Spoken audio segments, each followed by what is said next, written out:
بسم الله الرحمن الرحيم. وعن ابن عباس رضي الله عنهما قال: جلس ناس من أصحاب رسول الله صلى الله عليه وسلم فخرج حتى إذا دنا منهم سمعهم يتذاكرون قال بعضهم إن الله اتخذ إبراهيم خليلا، وقال آخر موسى كلمه الله تكليما، وقال آخر فعيسى كلمة الله وروحه، وقال آخر وآدم اصطفاه الله. فخرج عليهم رسول الله صلى الله عليه وسلم وقال: قد سمعت كلامكم وعجبكم، إن إبراهيم خليل الله وهو كذلك،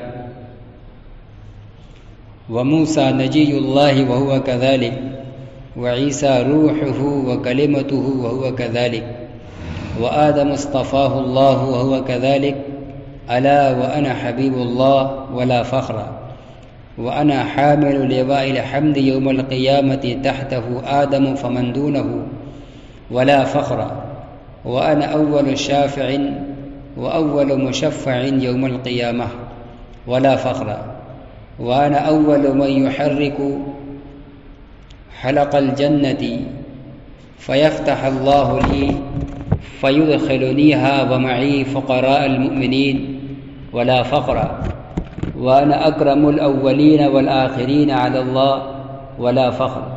رواه الترمذی والدارمی.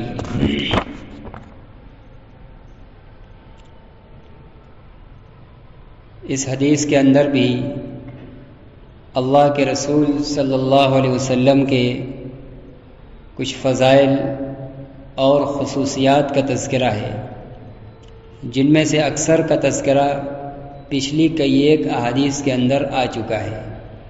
یہ حضرت عبداللہ ابن عباس رضی اللہ تعالی عنہما کی روایت ہے، جس میں ایک خاص پس منظر اور واقعے کا بیان ہے، جس کے نتیجے میں اللہ کے نبی صلی اللہ علیہ وسلم نے اپنے بعض کمال اور خصوصیات کا بیان فرمایا ہے. عبداللہ ابن عباس رضی اللہ عنہما فرماتے ہیں: جلس ناس من اصحاب رسول اللہ صلی اللہ علیہ وسلم، رسول اللہ صلی اللہ علیہ وسلم کے اصحاب میں سے کچھ لوگ بیٹھے ہوئے تھے. فخرج، آپ صلی اللہ علیہ وسلم حجرے سے باہر نکلے، یہاں تک کہ جب ان سے قریب ہوئے، ان صحابہ سے جو بیٹھے ہوئے تھے، تو ان کو سنا کہ وہ آپس میں کچھ مذاکرہ کر رہے ہیں، کچھ باتوں کا تذکرہ کر رہے ہیں. وہ کیا تھا مذاکرہ؟ قال بعضهم ان اللہ اتخذ ابراہیم خلیلا. بعض لوگ یہ کہہ رہے تھے تعجب کے طور پر اور خوشی کے طور پر کہ اللہ تعالیٰ نے ابراہیم علیہ السلام کو خلیل بنایا ہے، اپنا دوست بنایا ہے. وقال آخر، اور دوسرے لوگ کہہ رہے تھے موسیٰ کلم اللہ تکلیما، موسیٰ علیہ السلام سے اللہ تعالیٰ نے خصوصی کلام فرمایا ہے، کوہ طور پر بلا کر اللہ تعالیٰ نے ان سے کلام فرمایا ہے، براہ راست گفتگو فرمائی ہے. وقال آخر، اور دوسرے کچھ لوگ کہہ رہے تھے کہ فعیسیٰ کلمۃ اللہ وروحہ، عیسیٰ علیہ السلام تو اللہ کے کلمہ اور اس کی روح ہیں. کلمہ کا مطلب یہ ہے کہ اللہ تعالیٰ کے خاص کلمہ کن سے، چونکہ وہ انسانی ظاہری سسٹم کے خلاف بغیر باپ کے پیدا ہوئے ہیں، اللہ تعالیٰ کے محض لفظ کن کے ذریعے، اسی لیے ان کو کلمۃ اللہ کہا جاتا ہے. وروحہ، روح الامین جبریل علیہ السلام کے ذریعے، چونکہ بہت سے مواقع پر آپ کی تائید کی گئی تھی، یا اسی طرح آپ کے اندر بہت سی ایسی روحانی طاقت عطا کی گئی تھی جو عام طور سے عام انسانوں کو نہیں ملا کرتی ہے. اس بنا پر آپ کو روح اللہ بھی کہا گیا ہے. تو دوسرے کچھ لوگوں نے کہا کہ عیسیٰ علیہ السلام تو اللہ کی کلمہ اور اس کے روح ہیں. وقال آخر، اور دوسرے کچھ نے کہا کہ آدم اصطفاہ اللہ، کہ آدم علیہ السلام کو اللہ تعالیٰ نے اپنا منتخب بندہ فرمایا ہے، اللہ تعالیٰ نے آدم علیہ السلام کا انتخاب فرمایا ہے، اسی لیے ان کو صفی اللہ کہا جاتا ہے. کہ یہ اللہ کے چنے ہوئے ہیں، اللہ کے برگزیدہ ہیں۔ تو اس طرح مختلف انبیاء کا مختلف کمال بطور تعجب اور خوشی کے وہ لوگ تذکرہ کر رہے تھے۔ فخرج علیہم رسول اللہ صلی اللہ علیہ وسلم، اتنے میں ان کے پاس رسول اللہ صلی اللہ علیہ وسلم تشریف لے آئے۔ وقال، اور فرمایا، قد سمعت کلامکم وعجبکم، میں تم لوگوں کی گفتگو کو اور تمہارے تعجب کو میں سن رہا تھا، کس قدر تعجب اور خوشی کے انداز میں مختلف نبیوں کے بارے میں تم لوگ جو باتیں کر رہے تھے میں نے سب سن لیا ہے۔ ان ابراہیم خلیل اللہ ہوا کذالک، بلا شبہ ابراہیم اللہ کے خلیل ہیں اور یہی ہے صحیح، یہی سچائی ہے کہ بے واقعی آپ اللہ تعالیٰ کے خلیل ہیں۔ وموسیٰ نجی اللہ، اور موسیٰ علیہ السلام اللہ تعالیٰ کے ہمراز ہیں، اللہ تعالیٰ نے آپ سے سرگوشی فرمائی ہے، وہو کذالک، یہ بھی صحیح ہے۔ وعیسیٰ روحہ وکلمتہ، اور عیسیٰ علیہ السلام اللہ تعالیٰ کی خاص روح اور اس کا کلمہ ہے، وہو کذالک، یہ بھی بات ایسی ہی ہے، بالکل صحیح ہے۔ وآدم اصطفاہ اللہ وہو کذالک، اور آدم علیہ السلام کو اللہ تعالیٰ نے اپنا صفی اور منتخب بندہ قرار دیا ہے، وہو کذالک، یہ بھی ایسا ہی ہے۔ الا وانا حبیب اللہ ولا فخر، لیکن میں اللہ کا حبیب ہوں، ولا فخر، اور مجھے کوئی فخر نہیں ہے، میں فخر کے طور پر، غرور کے طور پر یہ بات نہیں کہہ رہا ہوں۔ ابراہیم خلیل اللہ ہیں، موسیٰ نجی اللہ ہیں، عیسیٰ روح اللہ ہیں، آدم صفی اللہ ہیں، سب اپنی جگہ ٹھیک ہے، لیکن فرما رہے ہیں کہ میں حبیب اللہ ہوں، اللہ کا محبوب ہوں۔ خلیل ابراہیم علیہ السلام کو کہا گیا، خلیل بھی دوست کو کہتے ہیں، اور باقی جو انبیاء کے القاب ہیں وہ بھی قریبی ہونے پر دلالت کر رہے ہیں، قریبی ہونے کا پتہ بتلا رہے ہیں۔ اسی طرح حبیب بھی دوست کو کہا جاتا ہے۔ خلیل اور حبیب میں تھوڑا سا فرق یہ ہوتا ہے کہ خلیل وہ دوست کہلاتا ہے جو کسی سے دوستی کرتا ہے تو اس سے کوئی فائدہ بھی اٹھاتا ہے، اس کی کوئی مراد اور مقصد ہوتا ہے، اور حبیب وہ ہوتا ہے جو بلا غرض اور بے مقصد کسی سے محبت کرتا ہے۔ یہ لفظی اعتبار سے، ڈکشنری اور لغت کے اعتبار سے یہ معنی میں فرق یہ ہے، لیکن یہ یہاں مراد نہیں ہے۔ ایسا نہیں ہے کہ نعوذ باللہ آپ صلی اللہ علیہ وسلم کو اللہ تعالیٰ کی کوئی ضرورت نہیں تھی، بے غرض محبت تھی، ایسا کچھ نہیں ہے۔ اور ابراہیم علیہ السلام نے اپنی کوئی ذاتی منفعت کے لیے صرف اللہ سے دوستی کی ہوئی، یہ بات نہیں ہے، بلکہ یہاں صرف کمی اور ذاتی کو بتلانا ہے۔ دونوں اللہ کے دوست ہیں، سارے نبی یوں تو اللہ کے محبوب ہیں، اللہ کے چہیتے ہیں، لیکن محبوبیت میں بھی الگ الگ درجات ہوتے ہیں، کوئی کم محبوب ہوتا ہے، کوئی اس سے زیادہ، کوئی اس سے زیادہ۔ تو محبوب اور دوست تو سارے ہی نبی ہیں، لیکن آپ صلی اللہ علیہ وسلم تمام انبیاء کے مقابلے میں اللہ کے اور سب سے زیادہ محبوب ہیں۔ تو یہ ہے وانا حبیب اللہ کا مطلب، لیکن کہہ رہے کہ ولا فخر، مجھے اس پر کوئی فخر نہیں ہے، غرور نہیں ہے۔ وانا حامل لواء الحمد یوم القیامہ، اور قیامت کے دن حمد کا جھنڈا اٹھانے والا میں ہوں گا۔ مقام محمود کے پاس اللہ کی حمد کا ایک پرچم ہوگا جو آپ صلی اللہ علیہ وسلم کے ہاتھ میں ہوگا، جو پتہ دے گا، جس سے یہ بات سمجھی جائے گی کہ واقعی آپ احمد بھی ہیں اور محمد بھی ہیں۔ تو مقام محمود کے موقع پر قیامت کے دن کریں گے حمد کا پرچم، حمد کا جھنڈا میرے ہاتھ میں ہوگا۔ تحتہ فمن دونہ، اس جھنڈے کے نیچے ہوں گے آدم علیہ السلام اور ان کے نیچے کے لوگ، یعنی ان کی جتنی اولاد ہے، یعنی آدم اور ان کی تمام اولاد جو قیامت تک آخری انسان پیدا ہوگا، سب کے سب اسی جھنڈے کے نیچے ہوں گے، اور جو جھنڈا میرے ہاتھ میں ہوگا۔ ولا فخر، لیکن کہہ رہے میں اس پر کوئی فخر اور غرور اور ناز نہیں کرتا۔ وانا اول شافع، اور میں سب سے پہلا سفارش کرنے والا ہوں گا۔ قیامت کے دن میں پیچھے آ چکا کہ جب سخت پریشانی اور حیرانی کا وقت ہوگا، ہر آدمی کے اوپر عجیب اللہ تعالیٰ کا خوف چھایا ہوا ہوگا، اور اس دن اللہ تعالیٰ عجیب و غریب جلال کے اندر ہوں گے، کسی کو کوئی جرأت نہ ہوگی کہ اللہ تعالیٰ سے کوئی بات کر سکے، حتیٰ کہ کوئی سفارش بھی کر سکے کوئی عذر پیش کر سکے اپنا کہ جلدی سے حساب و کتاب شروع ہو جائے، کوئی کہنے کی جرات نہیں کرے گا۔ کہہ رہے ہیں اللہ کے نبی صلی اللہ علیہ وسلم سب سے پہلے جو اللہ کے حضور میں کوئی بندوں کی طرف سے سفارش کرے گا کہ اللہ ان کا حساب و کتاب شروع فرما دیجئے تاکہ یہاں کی محشر کی مشکلات سے ان کو چھٹکارا مل جائے، تو کہہ رہے سفارش کرنے والا میں ہوں گا۔ وَأَوَّلُ مُشَفَّعٍ يَوْمَ الْقِيَامَةِ، اور قیامت میں سب سے پہلے جس کی سفارش قبول کی جائے گی وہ میں ہوں گا۔ اور بھی بہت سے لوگوں کی سفارش قبول ہوگی، لیکن سب سے پہلے چونکہ سفارش کرنے والے بھی آپ ہوں گے تو سب سے پہلے سفارش بھی آپ ہی کی قبول کی جائے گی۔ ولا فخر، کرے اور یہ میں بطور فخر کے بیان نہیں کرتا۔ وانا اول من يحرك حلق الجنت، اور میں سب سے پہلا وہ شخص ہوں گا جو جنت کے کڑوں کو ہلائے گا۔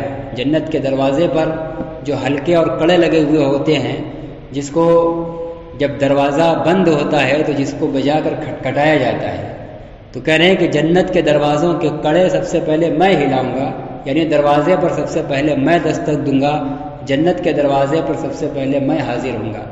فیفتح اللہ لی، چنانچہ جب میں دستک دوں گا، دروازے کا کڑا، جنت کا دروازے کا کڑا ہلاؤں گا، بجاؤں گا، تو اللہ تعالیٰ میرے لیے ان دروازوں کو کھول دے گا۔ فیدخلنیہا، اور اللہ مجھ کو اس میں جنت میں داخل کر دے گا۔ ومعی فقراء المؤمنین، اور میرے ساتھ مومنین میں کے فقراء ہوں گے۔ فقراء مومنین یہاں آپ صلی اللہ علیہ وسلم کے ساتھ اس وقت جو جنت میں داخل ہونے والے ہوں گے، اس میں انصار اور مہاجرین میں سے مہاجر جو مکہ کے لوگ تھے جنہوں نے 13 سال کے بعد مدینہ ہجرت کی، مہاجر صحابہ کہلائے، اور انصار جنہوں نے ہجرت کرنے والے کو ہجرت کرنے کے بعد ٹھکانہ دیا تھا اور ان کی مدد کی تھی۔ تو یہ مہاجرین اور انصار میں جو فقیر ہیں، محتاج لوگ ہیں، فقیر ہیں، فرما رہے ہیں کہ وہ میرے ساتھ جنت کے اندر داخل ہوں گے۔ اور یہ تو مختلف احادیث کے اندر آیا ہے کہ اللہ کے نبی صلی اللہ علیہ وسلم نے فرمایا ہے کہ فقراء میری امت کے مطلقاً فقراء اور کمزور لوگ مالداروں سے 500 سال پہلے جنت کے اندر داخل ہوں گے۔ یہ فقر کی اللہ تعالیٰ کے یہاں ایک فضیلت اور مقام ہے، اسی لیے اللہ نے اکثر انبیاء کو فقیر بنایا ہے۔ اکثر انبیاء وہ تھے جن کے پاس مال و دولت نہیں تھی، ان کے سامنے پیش کیا گیا تھا کہ چاہے تو اس کو قبول کر لے، چاہے علم کو قبول کر لے، لیکن ان انبیاء نے مال اور دولت کو ٹھکرا کر فقر کی زندگی اور تنگی کی زندگی برداشت کی تھی۔ آپ نے دعا بھی فرمائی تھی، اللہم احشرنی فی زمرۃ المساکین، کہ اللہ کے مسکینوں اور محتاجوں کے ساتھ میرا حشر فرما۔ تو فرما رہے ہیں کہ میرے ساتھ جو جنت میں داخل ہوں گے، سب سے پہلے تو میں داخل ہوں گا، لیکن میرے ساتھ ساتھ کہہ رہے میرے امت کے مومنین کے جو فقراء ہیں وہ داخل ہوں گے۔ اور فقیر سے مراد یہاں وہ بھکاری نہیں ہے جو پیشہ ور مانگتا پھرتا ہے اور اس کو فقیر سمجھا جاتا ہے۔ فقیر کا مطلب یہ ہے کہ جو دنیا کی اپنی ضروری زندگی حاصل گزارنے کے لیے وہ ضروری بھاگ دوڑ کرتا ہے، جتنا پابند کیا گیا ہے وہ کوشش کرتا ہے، لیکن اگر اس کے گزر بسر پر نہیں ہوتا ہے، کم ہوتا ہے، اور خوب عیش و آرام اور خوشحالی والی زندگی نہیں ہوتی ہے، تو اس پر وہ کوئی گلہ اور شکوہ نہیں کرتا ہے، بلکہ وہ صبر کے ساتھ خوشی خوشی اللہ تعالیٰ کے اتنے دیے ہوئے کو بھی برداشت کیے رہتا ہے، اور ضرورت پڑتی ہے تو اس کو بھی راہ خدا میں خرچ کر دیتا ہے۔ اسی طرح علماء نے لکھا ہے کہ وہ انسان بھی فقیر ہے جس کو اللہ نے خوب مال کو دیا ہے، خوب نوازا ہے، لیکن اس کا دل اس مال کے ساتھ اٹکا ہوا نہیں ہے، دل بالکل بے نیاز ہے کہ اگر دین کے نام پر، اللہ کے نام پر اس کے پورے مال کی بھی ضرورت پڑ جائے تو دل ذرہ برابر تنگی محسوس نہ کرے، سب کے سب وہ قربان کر دے۔ تو ایسا مالدار بھی جس کے دل کی یہ کیفیت ہو، مال کی کثرت کے باوجود اس کا دل مال سے لگاؤ نہ رکھتا ہو، جہاں اللہ کے نام پر کل کی ضرورت آئے کل صرف کر دے، وہ بھی فقراء ہیں۔ تو ایسے سارے لوگ بلا شبہ عام مالداروں کے مقابلے کے اندر 500 سال پہلے اللہ کے نبی نے فرمایا کہ جنت کے اندر داخل ہوں گے۔ وَأَنَا أَكْرَمُ الْأَوَّلِينَ وَالْآخِرِينَ عَلَى اللَّهِ، کریں کہ اور میں اللہ کے یہاں تمام اولین و آخرین میں سب سے زیادہ باعزت ہوں۔ اولین و آخرین آدم سے لے کر آخری انسان تک جتنے بھی آدم علیہ السلام کی اولاد ہیں یا اور کہہ لیجئے ملائکہ و فرشتے ہیں، سب میں اللہ کے ہاں سب سے زیادہ عزت اور عظمت اللہ کے ہاں میری ہے، مجھ سے زیادہ کوئی اللہ کے ہاں باعزت نہیں ہے۔ ولا فخرا، کرے لیکن یہ بات میں فخر کے طور پر، غرور کے طور پر نہیں کہہ رہا ہوں، یہ صرف ایک اظہار حقیقت اور نعمت کے اظہار کے طور پر کہہ رہا ہوں۔ تو یہ سب مختلف فضائل ہیں، خصوصیات ہیں رسول اللہ صلی اللہ علیہ وسلم کی، جو کسی عام انسان کو کیا اور دوسرے نبیوں کو بھی یہ کمالات نہیں ملے ہیں۔ وعن عمرو بن قیس رضی اللہ عنہ ان رسول اللہ صلی اللہ علیہ وسلم قال نحن الآخرون ونحن السابقون يوم القيامة وإني قائل قولا غير فخر إبراهيم خليل الله وموسى صفي الله وأنا حبيب الله ومعي لواء الحمد يوم القيامة وإن الله وعدني في أمتي وأجارهم من 3 لا يعمهم بسنة ولا يستأصلهم عدو ولا يجمعهم على ضلالة رواہ الدارمی۔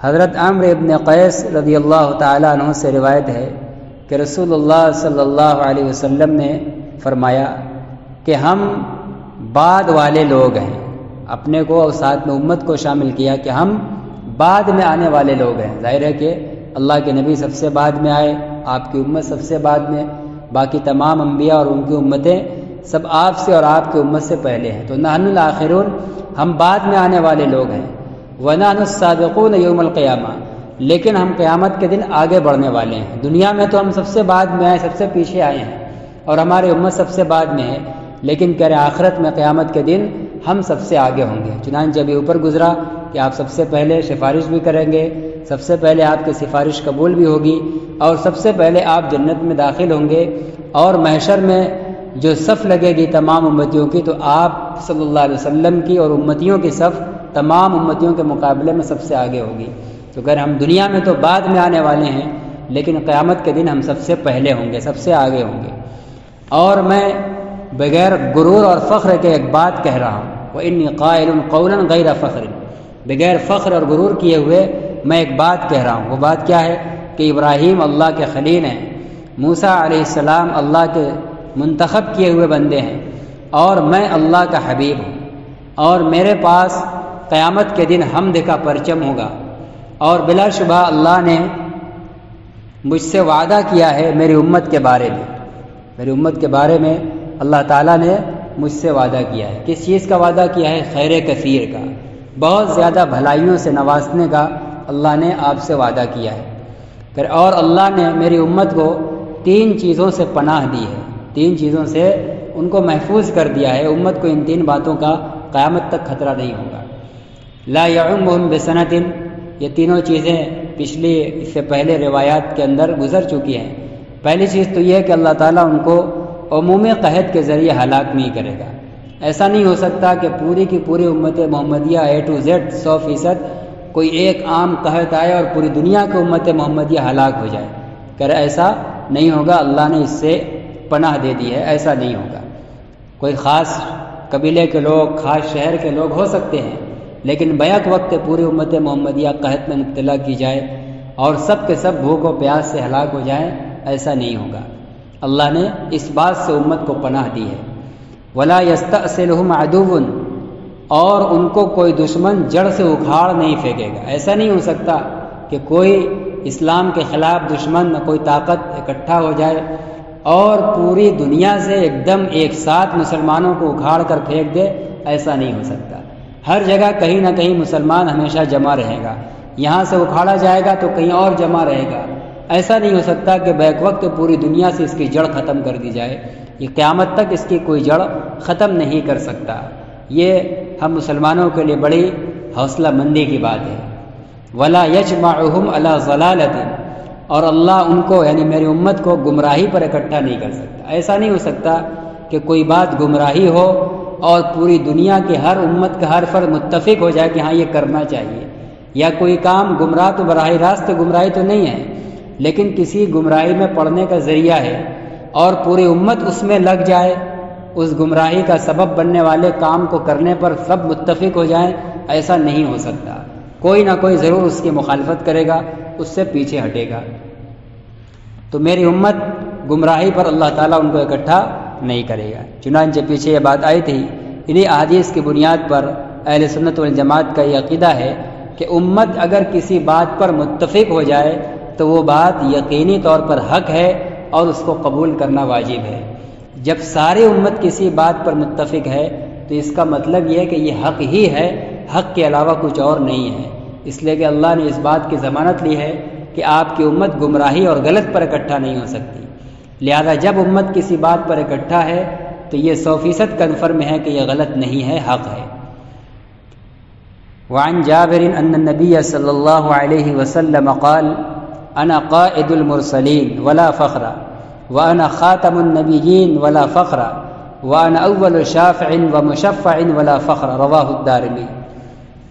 وہی مضمون کی روایت ہے، حضرت جابر رضی اللہ تعالیٰ عنہ فرماتے ہیں کہ نبی کریم صلی اللہ علیہ وسلم نے فرمایا کہ میں تمام رسولوں کا قائد ہوں گا، قیامت کے دن تمام رسولوں کا قائد میں ہوں گا، باقی سب میرے پیچھے ہوں گے۔ کرے ولا فخر، کرے مجھے کوئی فخر نہیں ہے، بطور فخر کے یہ بات نہیں کہتا۔ وانا خاتم النبیین، اور میں تمام نبیوں میں سب سے آخری نبی ہوں اور مجھے اس پر کوئی فخر نہیں ہے۔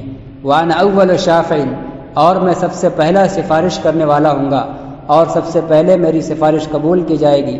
ولا فخر، اور کرے مجھے کوئی فخر نہیں ہے، رواہ الدارمی۔ وعن انس رضی اللہ عنہ قال قال رسول اللہ صلی اللہ علیہ وسلم انا اول الناس خروجا اذا بعثوا وانا قائدهم اذا وفدوا وانا خطيبهم اذا انصتوا وانا مستشفعهم اذا حبسوا وانا مبشرهم اذا ايسوا الكرامة والمفاتيح يومئذ بيدي ولواء الحمد يومئذ بيدي وانا اكرم ولد آدم على ربي يطوف علي 1000 خادم كأنهم بيض مكنون او لؤلؤ منثور، رواه الترمذي والدارمي وقال الترمذي هذا حديث غريب۔ حضرت انس رضی اللہ تعالیٰ عنہ سے روایت ہے، فرماتے ہیں کہ رسول اللہ صلی اللہ علیہ وسلم نے فرمایا انا اول الناس خروجا اذا بعثوا، جب لوگ قبروں سے اٹھائے جائیں گے تو لوگوں میں سب سے پہلے نکلنے والا میں ہوں گا۔ قیامت کے دن جب محشر میں اکٹھا کرنے کے لیے تمام لوگوں کو ان کی قبروں سے اٹھانے کا عمل شروع کیا جائے گا تو کہہ رہے ہیں سب سے پہلے قبروں سے اٹھنے والا نکلنے والا میں ہوں گا۔ وَأَنَا قَائِدُهُمْ إِذَا وَفَدُوا، اور جب لوگ اللہ کے حضور میں حاضر ہوں گے، اپنے قبروں سے اٹھ کر جب چلیں گے محشر کی طرف تو کہہ رہے کہ ان کا قائد میں ہوں گا، لوگ سب میرے پیچھے ہوں گے، ان کا لیڈر اور ان کا سردار، آگے آگے میں چلوں گا۔ وَأَنَا خَطِيبُهُمْ إِذَا أَنصَتُوا، اور ان میں گفتگو کرنے والا میں ہوں گا جب کہ وہ لوگ خاموش ہوں گے۔ جب اللہ تعالیٰ کی ہیبت چھائی ہوئی ہوگی، وہاں ہر شخص کو اپنے گناہ یاد آ رہے ہوں گے، حتیٰ کہ انبیاء کو بھی اپنی کوئی نہ کوئی لغزش جو ان کی شان کے مطابق لغزش ہے، ہما شما کے اعتبار سے وہ لغزش نہیں تھی، ان کی شان کے اعتبار سے وہ لغزش ہے، تو ہر ایک کو اپنی وہ لغزش بہت بڑی بن کر نظر آئے گی اور اللہ کی عظمت اور جلال کے آگے کسی کو بولنے کی ہمت نہیں ہوگی۔ تو کہہ رہے اس وقت جب سب لوگ خاموش ہوں گے تو اس وقت لوگوں کا ترجمان اور لوگوں کی طرف سے اللہ سے کلام کرنے والا میں ہوں گا۔ وَأَنَا مُسْتَشْفِعُهُمْ إِذَا حُبِسُوا، اور جب لوگ محشر میں روک دیے جائیں گے، محشر میں کھڑے کیے جائیں گے اور ان کا حساب نہیں ہو رہا ہوگا تو ان کے حساب کی سفارش کرنے والا میں ہوں گا۔ وَأَنَا مُسْتَشْفِعُهُمْ إِذَا حُبِسُوا، اور میں ان کی سفارش کرنے والا ہوں گا اس وقت جب کہ وہ محشر میں روک دیے جائیں گے، کھڑا کر دیے جائیں گے۔ وَأَنَا مُبَشِّرُهُمْ إِذَا أَيِّسُوا، اور میں ان کو خوشخبری سنانے والا ہوں گا جب وہ مایوس ہو جائیں گے، جب وہ بالکل مایوس اور نا امید ہو جائیں گے، لگے گا کہ ہم سب کیا ہے پھنس جائیں گے، ایسے موقع پر کیا میں ان کو خوشخبری سناؤں گا۔ خوشخبری کیسے؟ بھئی اللہ تعالیٰ سے کیا ہے سفارش کریں گے حساب و کتاب کی، اور پھر آپ صلی اللہ علیہ وسلم کی سفارش جب قبول ہو جائے گی تو آپ لوگوں کو خوشخبری سنائیں گے۔ لوگ مایوسی اور نا امیدی میں تھے، حیرانی میں تھے کہ پتہ نہیں کیا ہوگا اور کب یہاں سے خلاصی اور چھٹکارا ملے گا۔ آپ صلی اللہ علیہ وسلم خلاصی اور چھٹکارا کی خوشخبری سنائیں گے۔ الکرامۃ والمفاتیح یومئذ بیدی، کہہ رہے کہ شرافت و بزرگی اور تمام خزانوں کی کنجیاں اس دن میرے قبضے میں ہوں گی، تمام خزانوں کی کنجیاں اس وقت میرے ہاتھ میں ہوں گی، میرے پاس ہوں گی۔ ولواء الحمد یومئذ بیدی، اور حمد کا پرچم اس دن میرے ہاتھ میں ہوگا۔ وَأَنَا أَكْرَمُ وُلْدِ آدَمَ عَلَى رَبِّي، اور میں اپنے پروردگار کے نزدیک بنو آدم کی تمام اولاد میں سب سے زیادہ باعزت ہوں گا۔ بنو آدم کی تمام اولاد میں، حتیٰ کہ تمام انبیاء کے مقابلے میں بھی اللہ کی نگاہ میں سب سے زیادہ باعزت میں رہوں گا۔ یطوف علی الف خادم کأنہم بیض مکنون او لؤلؤ منثور، میرے ارد گرد چکر لگائیں گے، میرے ارد گرد گھومتے پھرتے رہیں گے 1000 ایسے خادم، گویا کہ وہ چھپے ہوئے انڈے ہیں یا وہ سیپی میں رکھے ہوئے موتی ہیں۔ یعنی محشر کے دن 1000 آپ کے ارد گرد خادم ہوں گے، انتہائی خوبصورت اور صاف ستھرے، ایسے جیسے کہ بیض مکنون چھپا ہوا انڈا۔ انڈا کیا ہے؟ جب کسی چیز کے اندر اس کو چھپا کر رکھ دیا جائے تو وہ صاف ستھرا ہوتا ہے اور بہت ہی صاف و شفاف ہوتا ہے، اور انڈے کی سفیدی یہ ضرب المثل ہے، اس کی سفیدی ایک دم مکمل اور کامل ہوتی ہے، اس کی مثال دی جاتی ہے۔ جیسے انڈا بالکل سفید اور صاف شفاف ہوتا ہے، ایسے ہی انتہائی خوبصورت ہر طرح کے عیب سے پاک و صاف 1000 خادم ہوں گے میرے اس دن، جو میرے ارد گرد گھوم رہے ہوں گے۔ یا آپ نے فرمایا کہ وہ خادم خوبصورتی اور صفائی میں ایسے ہوں گے جیسے سیپی میں رکھا ہوا موتی، جو انتہائی چمکدار اور قیمتی اور خوبصورت ہوتا ہے۔ تو اس دن اپنی نگاہ، حسن اور چہرے ہر اعتبار سے میرے ارد گرد جو گھومنے والے 1000 خادم ہوں گے وہ بڑے خوبصورت اور پاک و صاف ہوں گے۔ وعن ابی ہریرہ رضی اللہ عنہ قال عن النبی صلی اللہ علیہ وسلم قال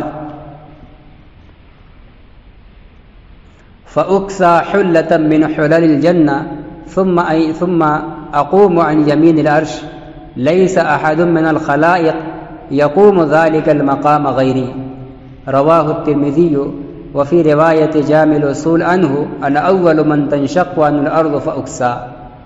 حضرت ابو ہریرہ رضی اللہ تعالیٰ عنہ فرماتے ہیں کہ نبی کریم صلی اللہ علیہ وسلم نے فرمایا، قیامت کے دن جب زمین پھاڑی جائے گی اور لوگ اپنی قبروں سے لوگ اٹھیں گے، تو دوسری حدیث میں ہے کہ لوگ ننگے اٹھائے جائیں گے، ان کے بدن کے اوپر کوئی کپڑا نہیں ہوگا۔ فرما رہے ہیں کہ فَأُكْسَى حُلَّةً مِّنْ حُلِّ الْجَنَّةِ، جب کپڑا پہنانے کا مرحلہ آئے گا، وہ محشر کے اجتماع کے بعد ہوگا، تو کہہ رہے جب کپڑا پہنانے کا مرحلہ شروع ہوگا تو کہہ رہے جنت کے جوڑوں میں سے، جنت کے کپڑوں میں سے سب سے پہلے مجھے کپڑا پہنایا جائے گا۔ ثم اقوم عن یمین العرش، پھر میں اللہ کے عرش کے دائنی جانب کھڑا ہو جاؤں گا۔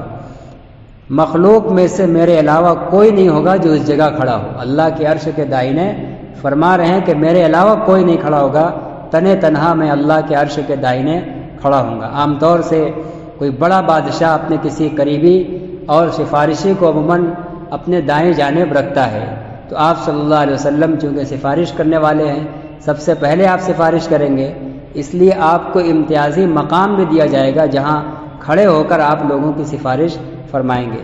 تو فرماتے ہیں کہ جنت کے جوڑوں میں سے سب سے پہلے مجھے کپڑا پہنایا جائے گا، اور پھر وہ کپڑا پہن کر میں اللہ کے عرش کے دائیں جانب کھڑا ہو جاؤں گا۔ اس جگہ، وہ دائنی جگہ پر، کہ اس جگہ پر میرے علاوہ مخلوق میں سے کوئی اور کھڑا نہیں ہوگا۔ اللہ تعالی ہم سب کو نبی پاک صلی اللہ علیہ وسلم کی سچی محبت اور آپ کی سنت کا اتباع نصیب فرمائے۔